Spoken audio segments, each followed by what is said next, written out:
Hello friends! I have been up against it, so this is not the full second video that I promised. That one's going to take me a few more months. But based on the comments section, a lot of you want to know how to do pockets. Like, a lot of you. Quite insistently. So if you missed the first video on making an 18th century style petticoat, which is conveniently also a fully adjustable zero waist skirt option, that's waist as in you use all of the fabric and don't waste any, not waste as in stop making rude comments about strangers' bodies, go check that out and then let's get right down to it. Pockets. You've got a few main options. Historical pockets.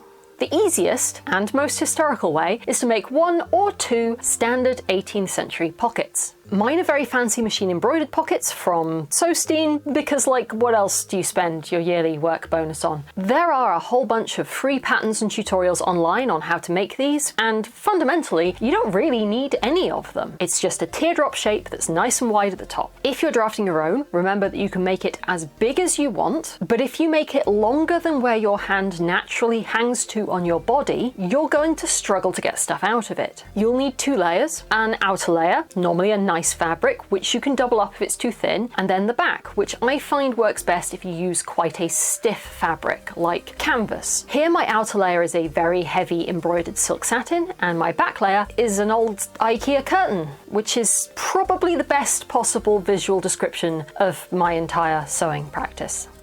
The front is going to get a deep slash big enough to get your hand into, which will get finished with bias binding.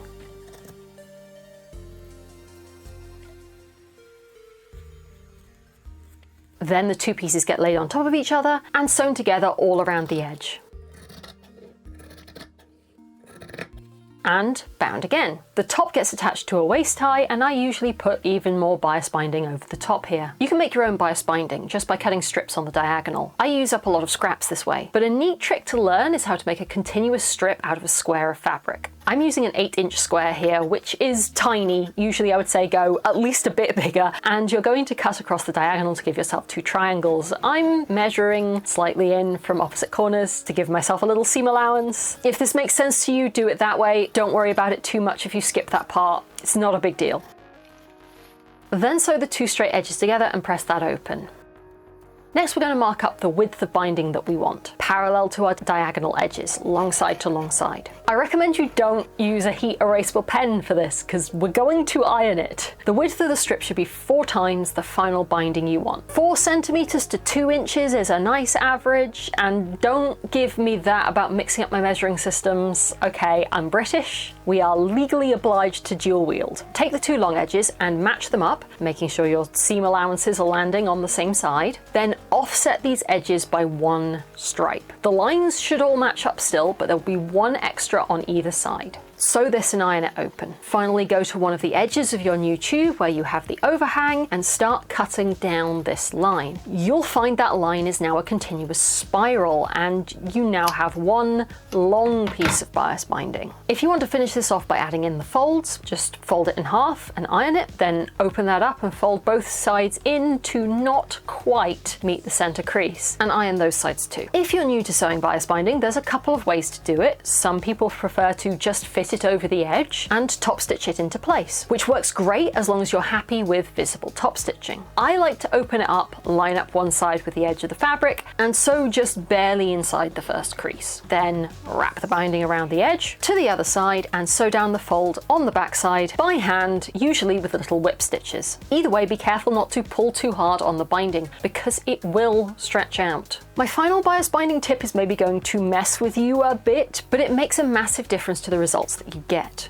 When your binding curves, your sewing line is inset slightly from the edge. This means that depending on how acute the curve is you are sewing, it is actually a different size to the curve the binding has to wrap around. Now, bias binding does have some stretch to it, so gentle curves like the one on the bottom of the pocket isn't usually an issue as long as you aren't stretching out the binding when you sew. But this tight corner at the bottom of the opening often gives people trouble. When measuring out or pinning your binding, make sure it will go around the longest part of any curve, whether it's the outside edge of the fabric or the stitching line. So that's option number 1, and you can make 1 or 2 pockets and be basically sorted for every petticoat you'll ever wear. But okay, maybe you want to make pockets that are attached to that specific skirt, so you don't put your pockets down somewhere and put a jacket on top of them and then fail to find them for 3 weeks. Hold tight if you'd like to make historical pockets that are attached to the skirt itself. First, we need to talk about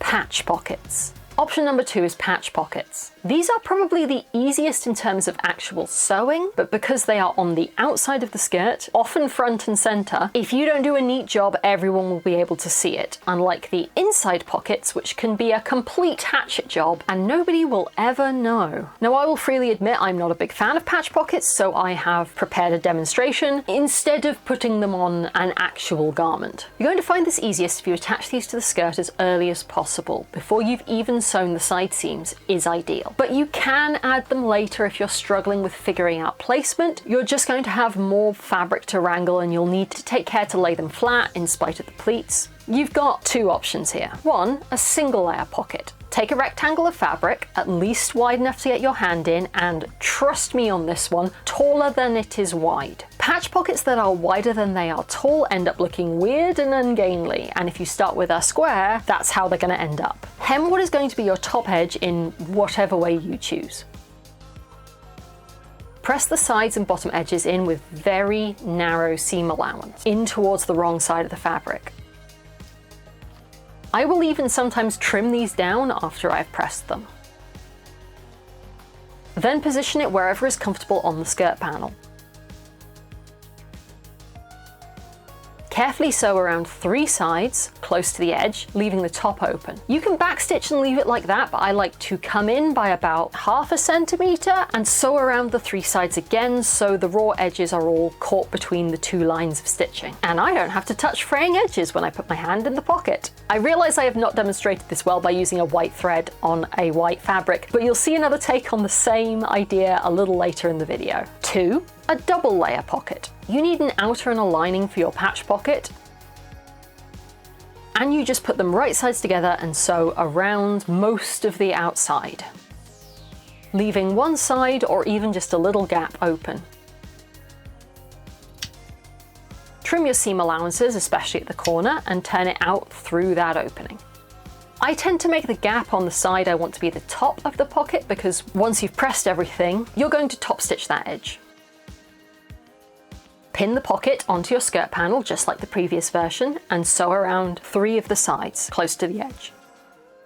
This tends to show a little bit of the lining around the edge of the patch pocket. It's a feature, not a bug, but it also gives you a lovely finish inside of the pocket with no raw edges. You can put these basically anywhere you want. Mid-thigh in front and butt height in back are pretty common. Remember the rule from before. If the bottom of the pocket is lower than where your hand naturally reaches, either because you've made it too big or you've put it too low, you're going to struggle to get stuff out of it. Now we're going to move on to 2 further skirt projects. Because the focus here is on the pockets, I'm not going to go into huge detail on the basic construction, which was in the previous video, or on the design details, which I'll cover in more detail in the next video. But there are some fun extra ideas other than pockets here for those of you who are a bit more confident with your sewing and might be able to figure it out on your own.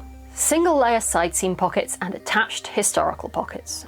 First up is this petticoat made from 2 meters of quilting cotton. This print is Michael Miller's Fantasy Forest from a few years ago, and I picked it up as a remnant when my favorite shop closed down. This skirt is going to have a slightly wider fabric waistband on the front, a bottom ruffle, and most importantly, 2 different kinds of pockets. 2 internal historically inspired pockets and single layer inseam pockets on the outside. Out of the 2 meters, I got a front and back panel, 3 ruffle pieces, 2 rectangles for the external pockets, 2 waistband pieces, and then, because I've run out of fabric, 2 internal pocket fronts and a waistband lining out of an unobtrusive brown polycotton, and 2 internal pocket backs from a heavyweight white cotton. Let's start with the external pockets. Since you want to do these first, before you start sewing anything else together, I'm going to be putting them on the outside, but you can also put them on the inside if you're okay with visible top stitching on the front of the skirt. The process is going to be exactly the same. I'm going to cut a little little swoop out of one corner of my pocket rectangles, making sure it's not too far down or too far across, and that you have 2 mirrored pockets. This is to get your hand into the pocket. And it also looks cute. Finish that edge however you like. I've overlocked the edge, turned it down, and sewn it in place. The swoop is going to be your outside edge. Then, similar to how we did with the patch pocket, you're going to press under the inside and bottom edges. Line up the pockets on top of your front panel. Match outside edges to sides and top with the top. Then top stitch the pocket into place along the inside and bottom edges. You don't need to do the top, as it'll be caught in the waistband, or the outside, which will be caught in the side seam. But if you want, you can base those edges down to keep everything neat. Just like the patch pockets, I like doing a double line of top stitching so that I never have to touch a frayed edge inside my pockets. This is optional. From here, and if this was the only kind of pocket you were doing, you can make up the skirt as normal. Make sure your side seams catch the side of the pocket and your waistband catches the top. Because the pockets are likely going to be so large, you'll probably have to incorporate them into your pleats.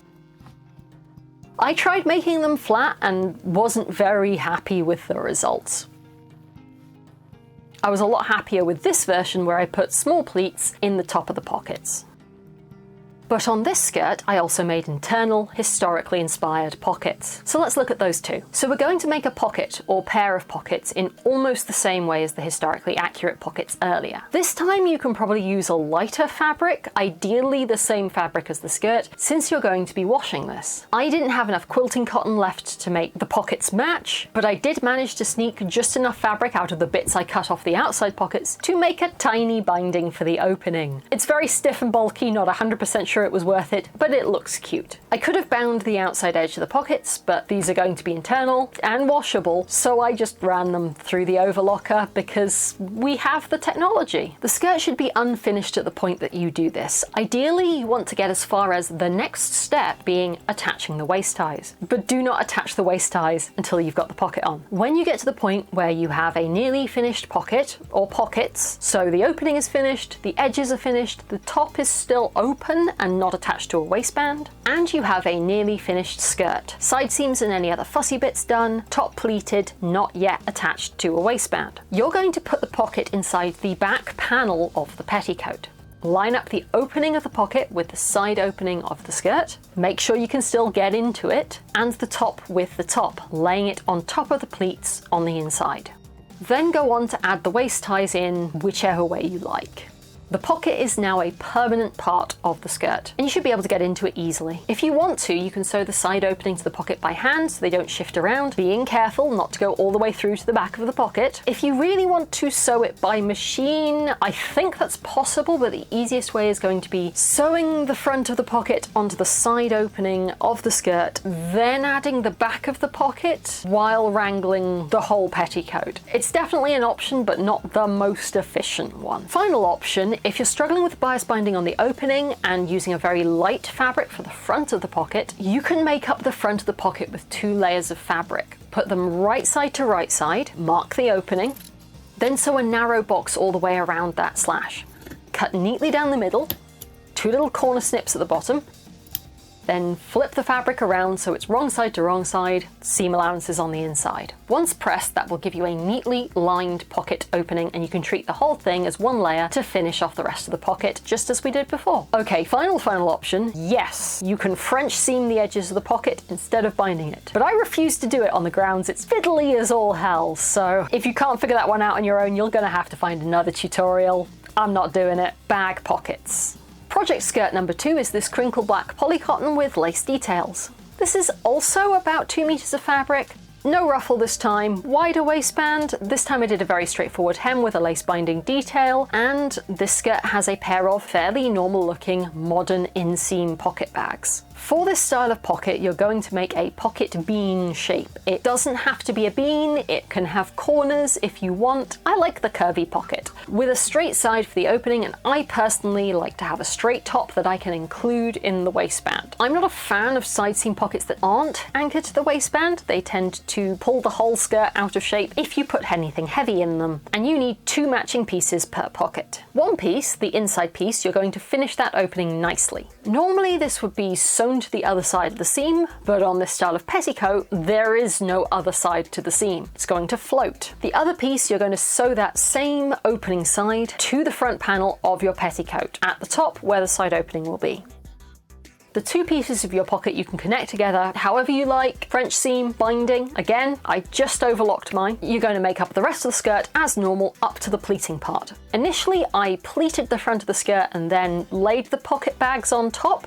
Do not recommend. They're so big, and because they're attached to the side of the skirt, they stop the pleats from flaring out in the way that they should, and the sides end up gaping horribly. The second time around, I still put them on top, but I tried pleating the top of the pockets as well, and I think that worked much better.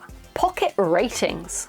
Some considerations when adding pockets to your petticoat. If you are someone who is like, waist ties seem like they're going to cut into my soft parts, pockets will make this exponentially worse. As soon as you put anything weighty in them, all that weight is going to go onto the waistband. Personally, I don't find the waist tie uncomfortable, but I also don't put anything heavier than my phone in my pockets, at least not on the regular. Also, if you put something heavy in one pocket, it's going to pull that pocket down. This is the main reason I make all of my pockets anchored to the waistband, which hopefully shouldn't budge too far, as opposed to a patch pocket further down the skirt, which will make it hang weird if you put something chunkier than a packet of crisps or a biro in there. Which leads to the big question, which pocket should you pick? Patch pockets are always going to come dead last for me. I don't like sewing them, I don't like trying to get them level, I really don't like putting stuff in them. As far as I'm concerned, they're strictly decorative. And I don't love how they look. The inseam pocket, while I think it's probably the most intuitive to people who've sewn a lot of modern clothes, is a bit of a mixed success on this style of skirt. The floating pocket bag is okay, it's not great. The single layer version I think works a little better, but it's going to be super visible no matter what you do. So if that's not aesthetically what you're going for, it's maybe not so great. For me personally, the historical pockets are always going to be my favorites. And while I think the inbuilt version is a fun idea, it's a lot of work to do that on every skirt that I make, and it's not quite as functional as the detachable ones. If your main desire for pockets is utility, the detached historical pocket, I think is your best bet. Which leads me to a final question. What do you put in your pockets? I feel like sewing tutorials and channels are often like pockets, pockets, pockets, but then I rarely see people using them in a practical way. An actual practical way, not putting a bottle of wine in them for a joke or a whimsical, oh, they're for snacks. Maybe I'm just massively out of touch and you're all going around with massive quantities of concealed food on your person at all time. I don't know, I don't carry food around. I forage in the wild like a bin fox. So I'm just curious, how many of you have managed to sort your pocket situation out and ditch the handbag? I'm excited to find out. Tell me what you've got in your pocketses. I just want to know what you've got in your pocketses. No reason. Conclusion. So that's a bunch of ways you can add pockets to your skirt. Let me know which one you're going to try out. And obviously don't forget to check out the previous video if you didn't see that one yet. I hope you've enjoyed this video. Don't forget to like, comment and subscribe to keep the YouTube gods happy. Follow me on other platforms if you would like to see pictures of my cat. And down in the description box, you'll find a link to my Ko-fi page where you can make a one-off or recurring donation to support this channel and my one-day dream of owning an embroidery machine. Ko-fi supporters get early access to all of my videos and the occasional extra sneak peek into what I'm up to. I couldn't do what I do on top of our full-time job and what is currently but a fleeting impersonation of a social life without their support. Dream big, and I'll see you next time.